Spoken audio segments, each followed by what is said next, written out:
Okay, we are live here on Christmas Day. Give me 1 second, guys. We're jumping in. Yeah, Obi Toppin sent us in with a bang. Okay, I think we're good. Hello and welcome to the KFS post game show. Merry Christmas to all of you celebrating today. We got a W, a much needed W. I don't care who was on the Hawks today, who wasn't on the Hawks today. A Knicks victory has not been guaranteed, especially against decimated teams, as we saw on Thursday. So I will take it. Definitely in the holiday spirit, I'll take it. Where to start with this one? Man, as I always do, probably unnecessarily at this point, but if you're looking for Mr. Jonathan Macri, he is not here. I am your producer, the one that's usually moderating the comments here at Knicks Film School, Mr. Andrew Claudio, and I'm excited to be here. I'm now 3-0. Oh, no, wait, the Nuggets game was a loss. So unfortunately, all the fill-ins are not undefeated just yet, but I'm excited to be here today. And someone else that is very excited to be here, Mr. Kemba Walker, who has come back with a vengeance. And I don't really know how to talk about it without also talking about how we got here. But I think the best thing I could say about Kemba right now, and look, if you want to use him coming back into the lineup as a way to take a shot at Tibbs, I wouldn't. I would actually look at more context. The Knicks needed to try and jumpstart the starting lineup in some way, and the guy with only one more year on his contract, making $9 million, that there were other options available at his position. It made sense to try. I would rather look at the positives, that it's not just that Kemba's come back. It's that it seems as if they've, and I'll let John and Jeremy break this down tomorrow a little more, but it seems as if they've somewhat figured out the starting five. And if they run it, not just all through Julius, where Kemba has to play off ball, but they take turns running it through the point guard and then sometimes through Julius. And it's an actual balanced starting five. Then you can have Fournier and RJ and all these other shooters play off of them. And even if you want to stagger them as well while Derrick Rose is out, you can actually have something that works. But Kemba Walker follows up his 44-point game with a triple-double. You'll take that all day. And then Julius Randle. Look, as I mentioned at the top, I read all the comments. I know how everybody feels about Julius Randle. I know how much everybody wants him gone, wants him traded, wants him. He was compared to one of the insurrectionists in the last chat, which I just want to refute that now. You can say he's bad at basketball. Please don't call him someone that is like a traitor to the country. The guy's actually like a really good dude. And it's been really frustrating for me as somebody who bought in to Julius Randle that, to see people turn on him so transactionally like this. But I get it. And you see Julius Randle look like this, and you could say it's the braids. You could say it's national television is why. I actually think they fit really well together today. I think he didn't force too much. Down the stretch in the fourth, there were some things I didn't like. I'm going to chuck that up to the fact that he's playing in a blowout in the fourth quarter of the game and may have been a little tired. I would also add Kemba didn't have some good possessions down the stretch. But having said all of that, I like what we saw from Julius Randle today. I think he finished with 25 points on 12 rebounds, 15 shots, and even more importantly, 6 of 9 from 3.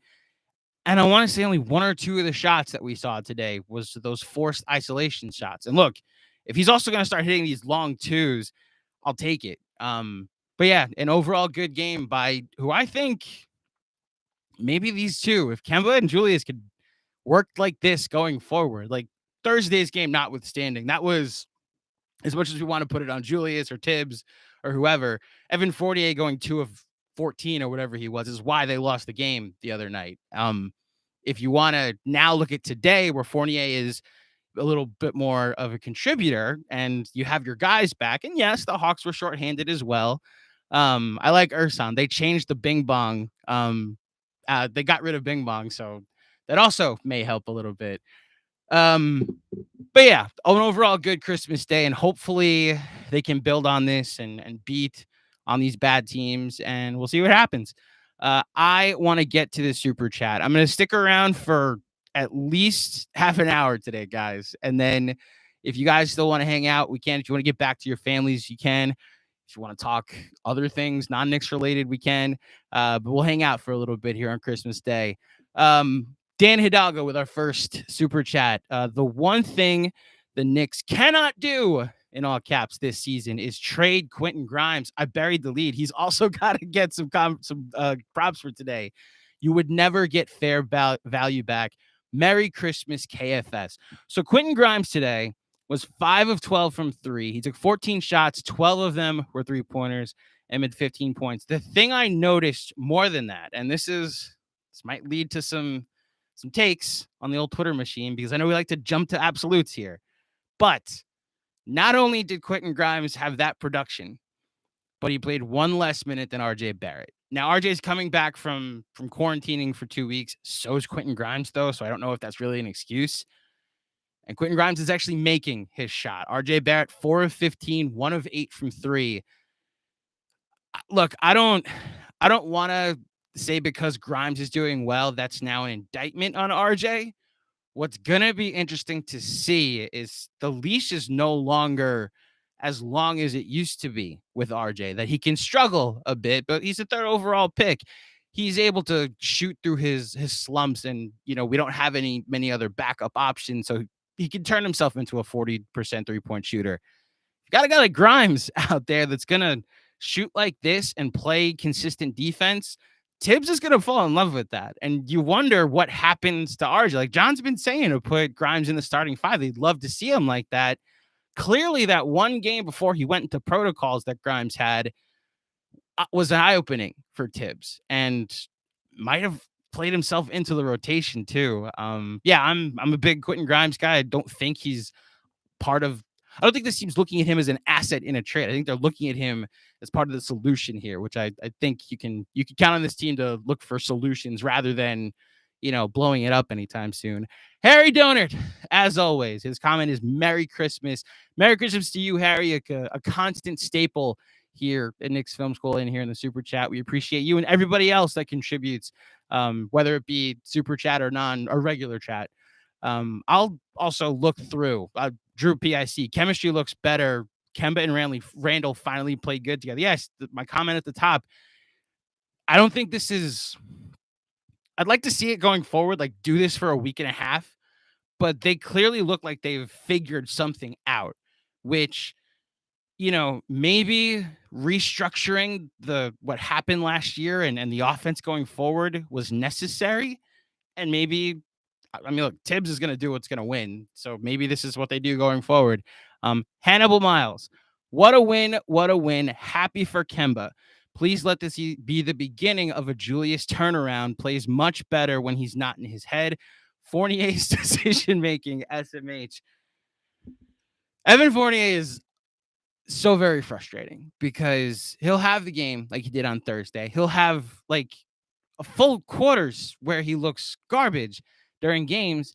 And then for 2 minutes, will look like the most unstoppable shooter that basketball has ever created, and almost justifies like giving him that contract. Like Evan Fournier, I felt like I was shaking my head at him more than any positive things he did today. And his stat line is 15 points, 6 of 12 from the field, and 3 of 6 from 3 in 31 minutes. Like an overall productive stat line. So the results are there. Similar to RJ in that there are now options if Fournier is struggling. I think you'll see Grimes, and like you saw during the beginning of the season when Fournier was sitting all these fourth quarters, that they were gonna sit him if he doesn't have it. I wonder if when everybody's back, Tibbs goes to that more often. Are we gonna see more 0-minute fourth quarters for Fournier if he doesn't have it, which is a luxury you can afford when you have a Grimes or a Burks or even a Quickly you can go to in his place. Thank you for that comment, Hannibal. Kevin Danishevsky. You an apology, man. Grimes looks incredible. Probably does deserve to be in the rotation. He's not deserving over the guys that you said they should bench, but You've been on this horse, man. Good job. Awesome W, but honestly, still a little frustrated. Kevin, it's Christmas and they just won. Why are you frustrated? I know we hit threes, but I still wasn't very impressed with Julius. Still very, we watched a different game, buddy. Still very indecisive. And why does the OB only get 14 minutes? However, Grimes is awesome. Kemba, they won. Kevin, they won. I thought Obi played fine in the minutes that he 13 points in 14 minutes. Julius also was not a net negative when he was on the floor today. When he was on, they were actually doing well. So I love you, Kev. I would like you to enjoy today's win. Don't look at the negative. If he has a struggle, if he struggles in the next game and Obi only plays 7 minutes, then fine. This is not the day to have that reaction. So love you, dude. Thank you for your contribution.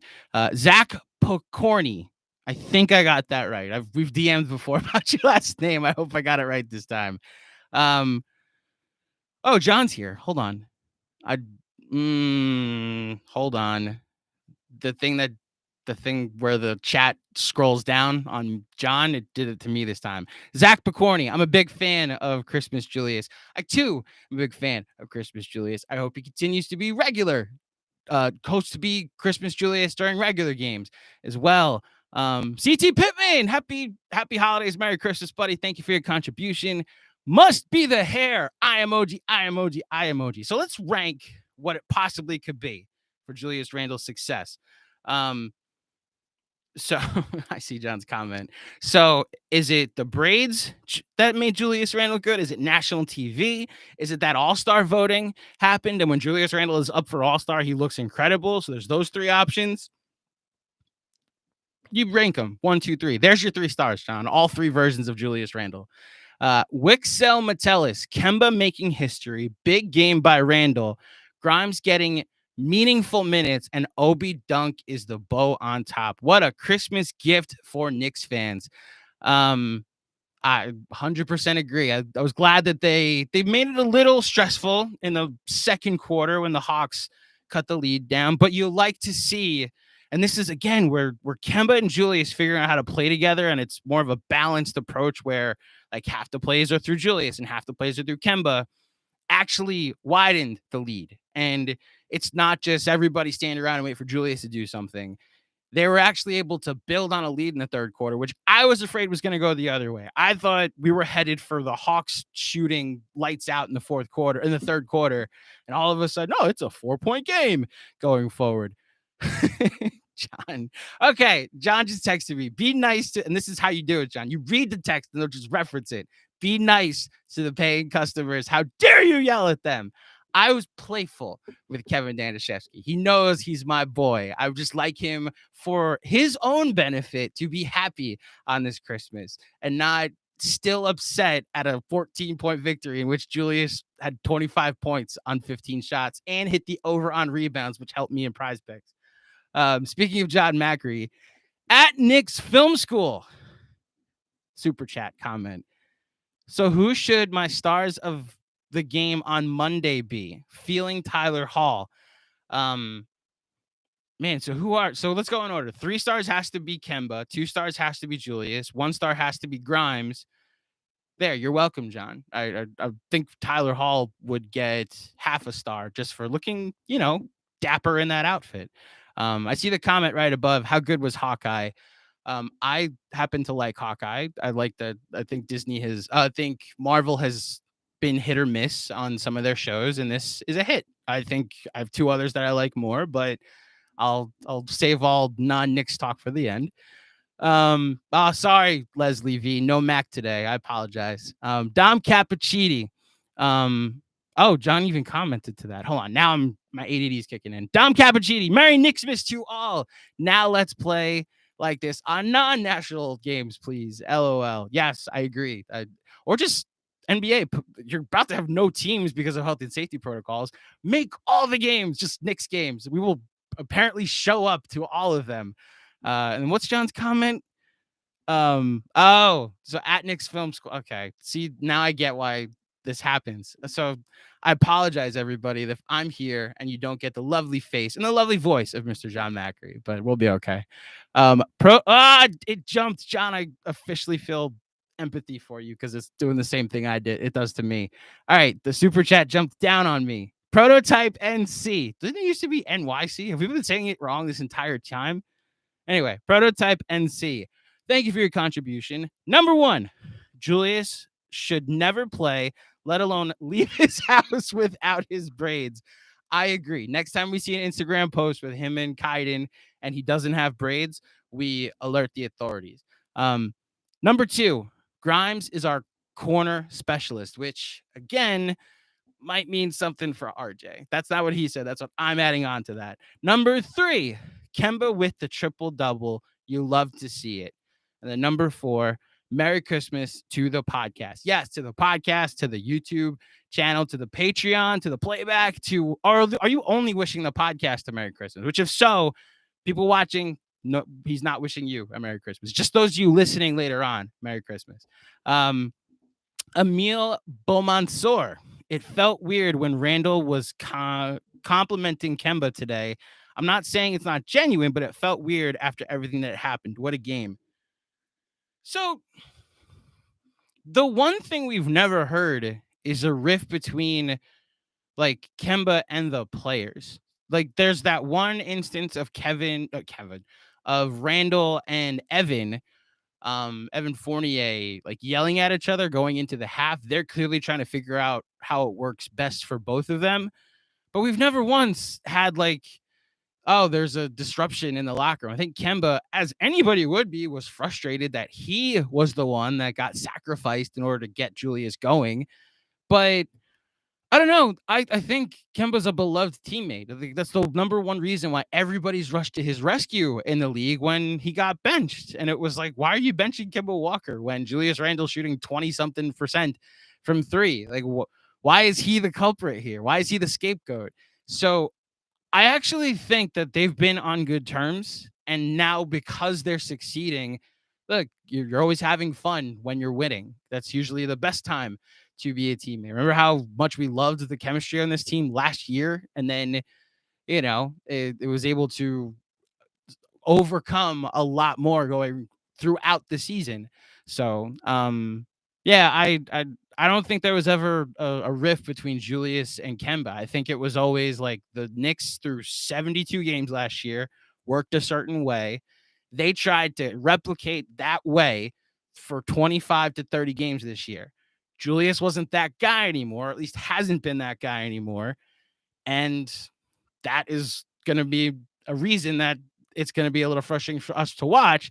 But then you have to shift how that way is then going to work. And hopefully this thing where Kemba and Julius have a balanced attack is the new way it's going to work. But we'll see. Thank you for your contribution, Emil, as always. Greg Film Stuff. This game makes the Kemba benching look really bad. Kemba and Randall could have developed the chemistry we saw a lot earlier than this game because of Grimes, Fournier, and Burks. Because of Grimes, Fournier, and Burks could get traded. So I think what you're saying is that because of Grimes, Fournier, and Burks, Kemba could get traded. Correct me if I'm wrong. Yes, I see G-Faw. Shout out to Christmas Claudio. I mean, yeah, Tibbs does have egg on his face a little bit for benching him. I sit here with the comments, guys. I moderate these things after every game. All of you wanted Kemba benched. All of you wanted Kemba cut. So many of you went quickly in the starting five. We applauded the Burks insertion into the starting five. The first time that I saw this is our new starting five was after the first Hawks game when Kemba sat. So let's not Monday morning quarterback this decision. Everybody was on board for it at the time.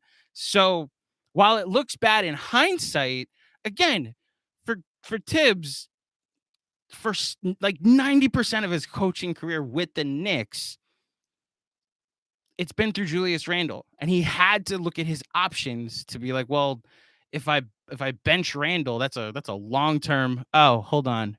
Oh, I'll check out in a second. see, this is now I'm realizing what happens to John and how well he works through the how he balances all the plates. Anyway, what I was saying, um, I see the frustration that everybody has with Julius, but for like when Tibbs was going last year through Julius, when that's how the offense worked, none of us complained. And when it didn't look right for 20 games this year, you don't then pull the plug on what worked all of last season. Not yet, at least. You have to consider what your options are. People that want Julius benched for Obi. So if the rest of the league does what the Raptors did to Obi and they say, okay, we're just gonna take away the rim from you and make you shoot threes, and he becomes a 1 for 6 3-point shooter going forward, then you go back to Julius and it's like, well, wait a minute.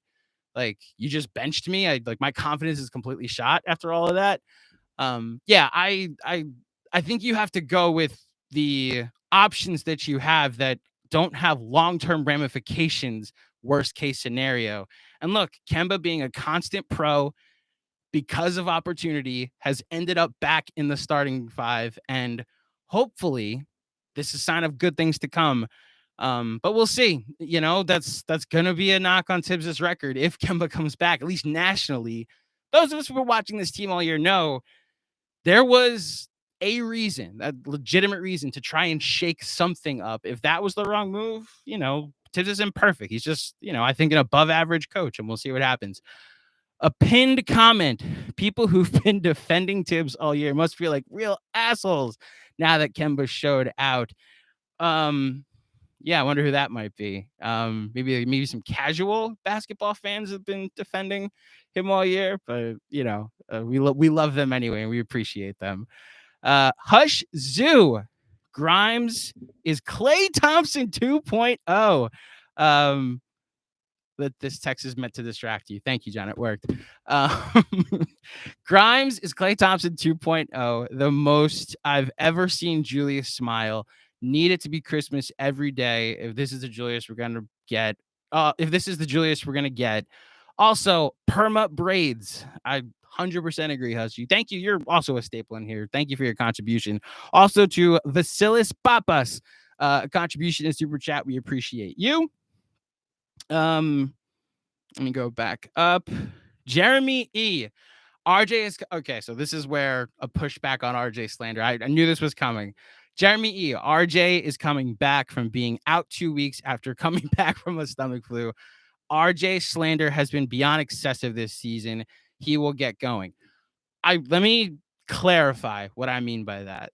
I'm not saying I'm part of the RJ slander in that like he's not good. He's like still got issues finishing at the rim and always will. He's like should be benched. He should be on the second unit. What I'm saying is that he clearly achieved a lot of leash last season in that he started off, struggled, and then was able to figure it out and became a solid defender, a solid jump shooter from the corner. And like he was able to come into this season he was allowed to struggle again because that might happen. The issue is that now, like, there was no Quentin Grimes last year to take his spot. There was no like 4-year locked up for Evan Fournier. Like there are other options where RJ now has to show some results so that way the front office, the coach can have reason to play him more. Now, look, I think he's going to play a lot, even if it's just in a different role going forward. But I think it's saying a lot that Quentin Grimes walked out of protocols and played 1 less minute than RJ Barrett today, including closing the second quarter with the starters. I'm not out on RJ. I don't think any realistic Knicks fan is. I think what you're going to see is if RJ is having another one of these 3 for 11 nights and 1 of 8 from 3 like he did today, Grimes is going to get his minutes quickly, is going to get some of his minutes, and there's going to be a shorter leash. So I think a rational way to look at this rather than like just play RJ, he'll figure it out, which I do agree is like the way they should also be with him. Like don't trade RJ. Like he should be like, oh, well, since we have Grimes, he's expendable. No, like I think there is in the front office some recalibrating of what RJ Barrett means to this team going forward. I think realistically, he's had a rough season, and we'll see what happens. Pinned comment. Kevin Danishevsky, Andrew, wishing the best to your dad. Here's to a speedy recovery. I will end with that comment at the end, but thank you, Kevin. I appreciate that. And Jeremy, look, I'm not yelling at you. I promise you, but I didn't mean to come out aggressively at RJ. I just do think realistically, there's like three, four, five other guys on this team that are also able to perform in his rotation spot. And it's why he has to figure it out soon, whether we believe he is or not. Okay. Think I successfully answered that question. Robert McGinley, great way to start Christmas. Nothing on the game, but Merry Christmas to you, Macri, Jeremy, Chris, and the whole KFS family. Appreciate all of you. Merry Christmas to you too, Robert McGinley. Pinned comment. Can we talk about how Mitch played? So what do you want to talk about? He was Mitchell Robinson today, 4 points, 8 rebounds, 2 of 2 from the field. I didn't think he played poorly. A lot of the things the Hawks did well today was like they shot a lot of threes, but like the Knicks, the things they did well today were Kemba Walker and Julius Randle were able to kind of have a balanced attack on the offense, and the Knicks made a lot of threes. I have no emotion or a take about how Mitchell Robinson played today. He didn't play bad enough that I was ever worried about this team. So solid. I think he's the starter going forward. Obviously, I don't think you're ever going to see Nerlens Noel inserted into the starting 5 again. A.E. Kennedy. Good to see some chemistry between Kemba and Julius. Grimes showing he can contribute to winning. This is the best I've seen the starting 5 has looked since the first week of the season. Yeah, absolutely. A.E. Kennedy.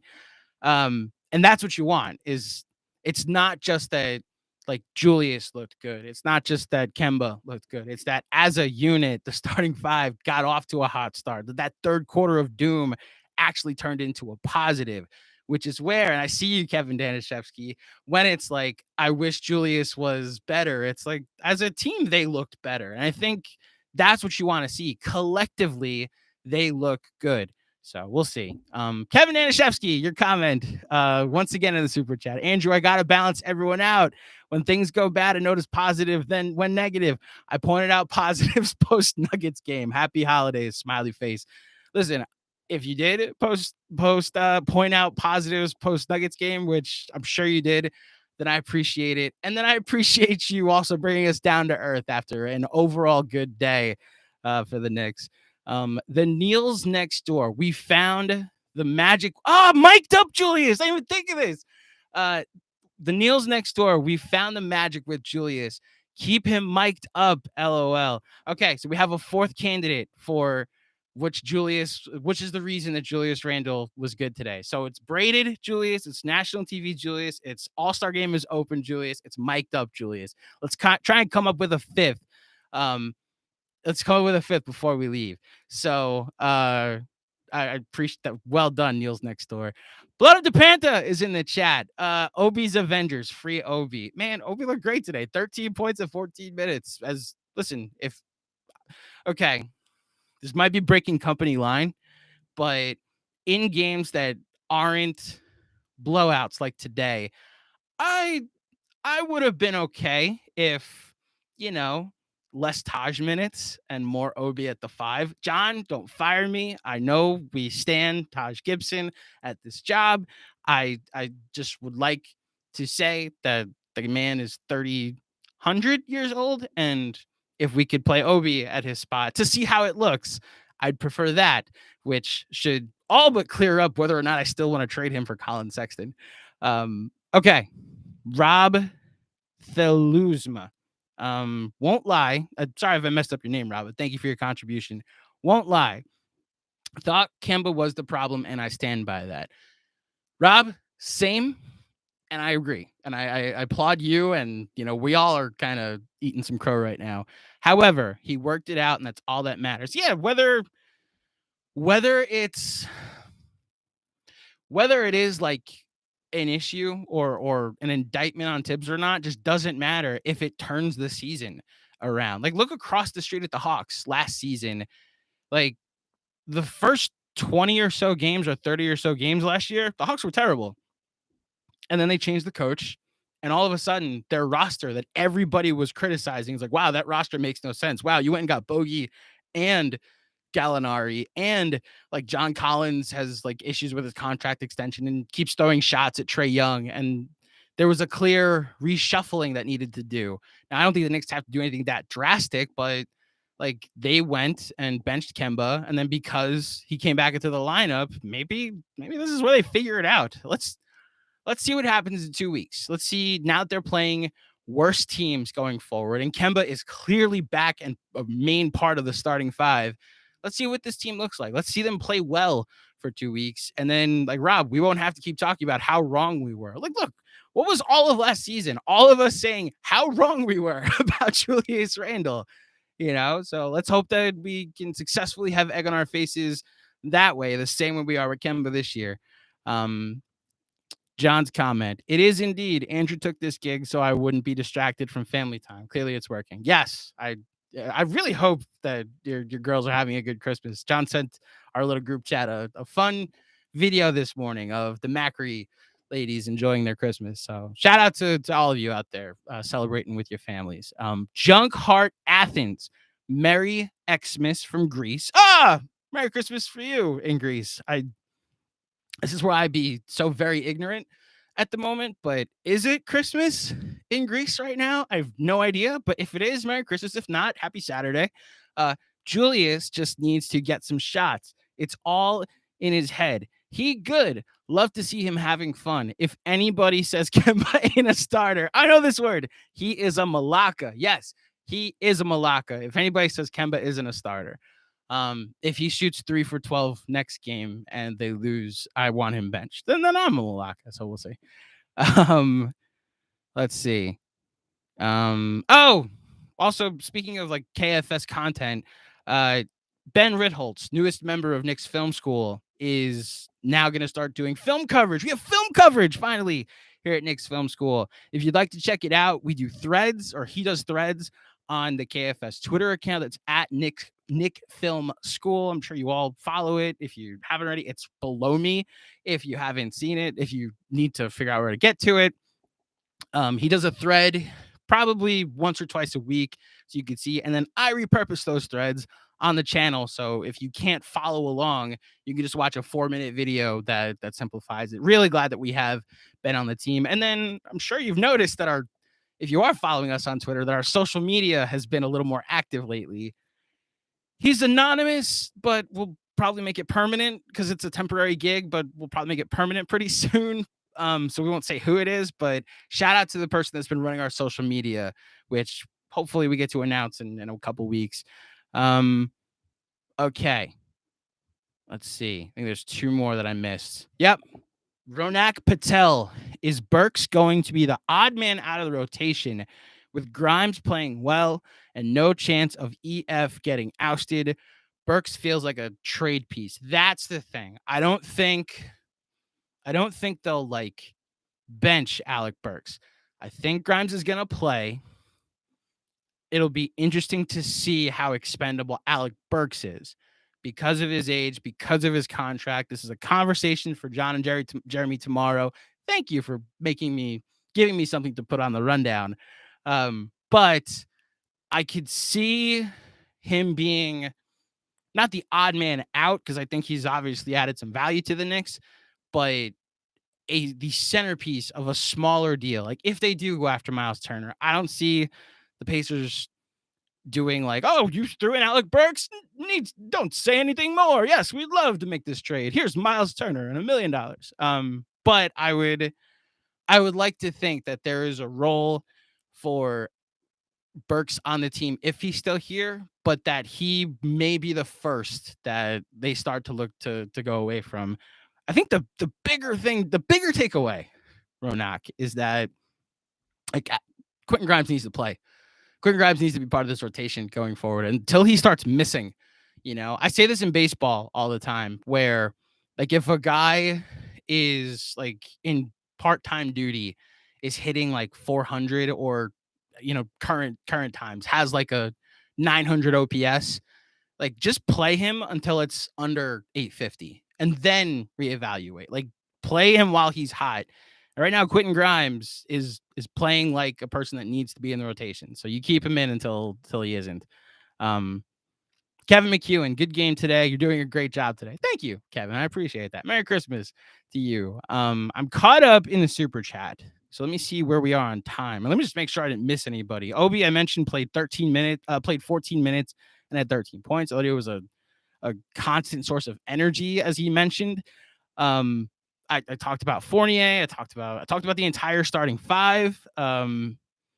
Something called a Mooney played 2 minutes. Shout out to I remember him playing. Yeah, I've talked about literally everybody that played today. Awesome. Oh, Taylor Hall too, one of John's stars of the game. Okay, so I will take a couple questions from the chat, and then I'm gonna say a little thing and then get out of here. Drew P. Kemba is a bad defender, but Mitch continues to play like he can cover a lot of his flaws. Oh, that's what you want to talk about, Mitch.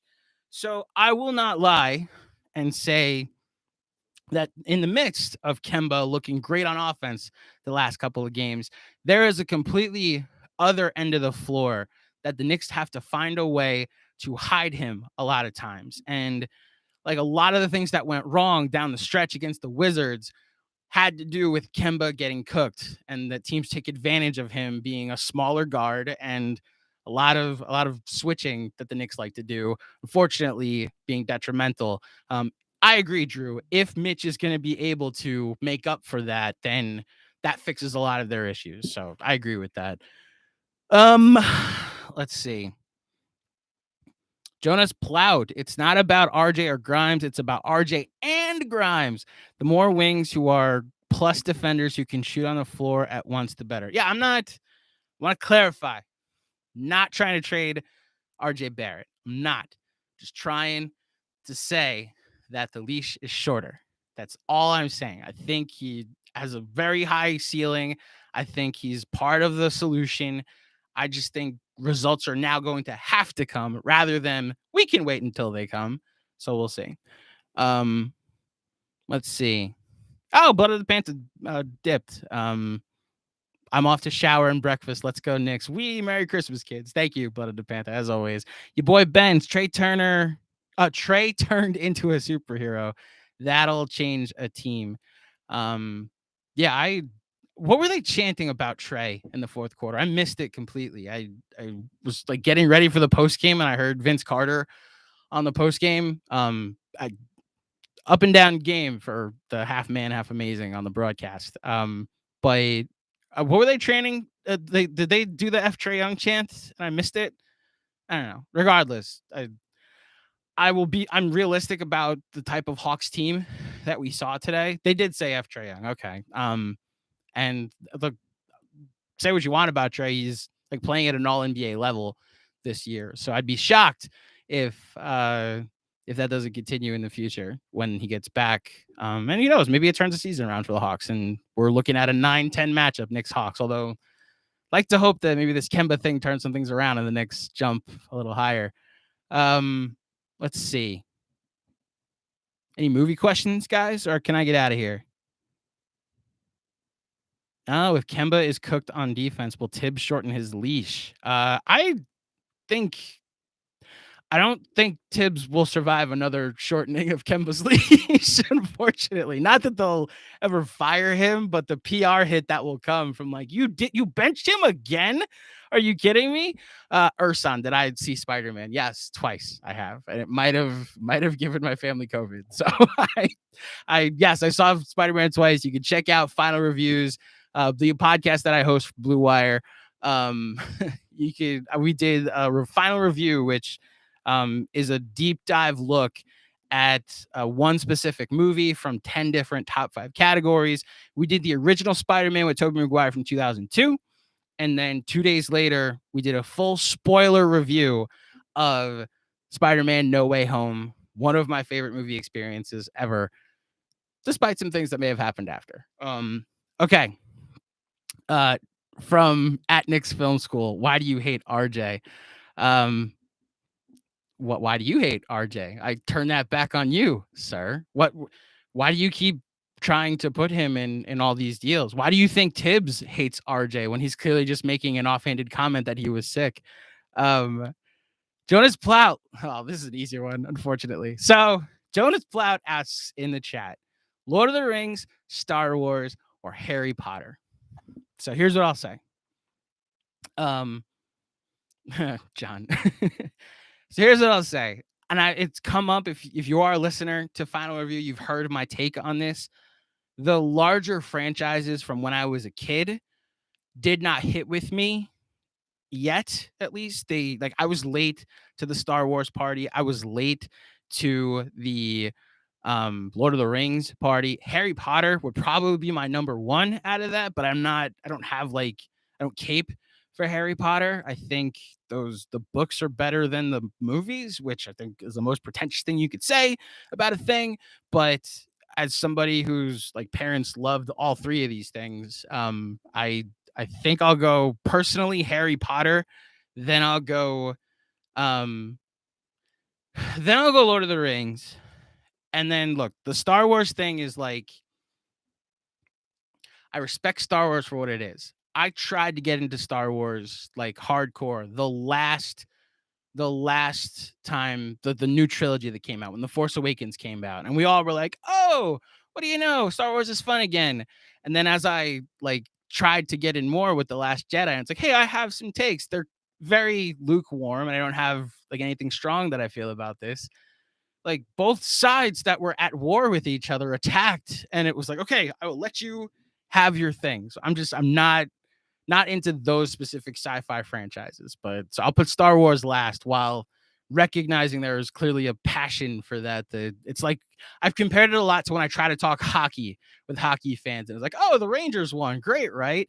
And they throw all these advanced oh, you don't watch hockey, you need to please like my sport and this and that. And it's like, okay, I'll let you have your sport, and I will just watch hockey without saying a thing about it. Great. Do you think Die Hard is a Christmas movie? So again, Ursan, I host a pod called Final Review, as at Knicks Film School said. Please subscribe, rate, and review Final Review pod. We just did Die Hard on Final Review for Christmas week. And I will spoil the end of the pod, but I encourage you all to go listen to it. Here's the thing about Die Hard that I found out from research. Not only when they were writing the script to that were they getting notes from the studio that the original draft was Christmas in LA, and the studio, as rewrites were happening, were like, do what you want, but make sure you keep the Christmas in LA storyline. So not only was it made with Christmas in mind, but the movie industry has commercialized Christmas when it comes to what you think of Christmas. It's not Christmas anywhere but the Northeast, and the snow and red and green. And Die Hard shows you Christmas happens in LA too. Christmas happens where it doesn't snow, where the sun is up past 7:00. So not only is Die Hard a Christmas movie, it's an important Christmas movie to show all of us that Christmas happens other places too. Thank you for coming to my TED Talk. Please check out Final Review. Rate, and review. Okay.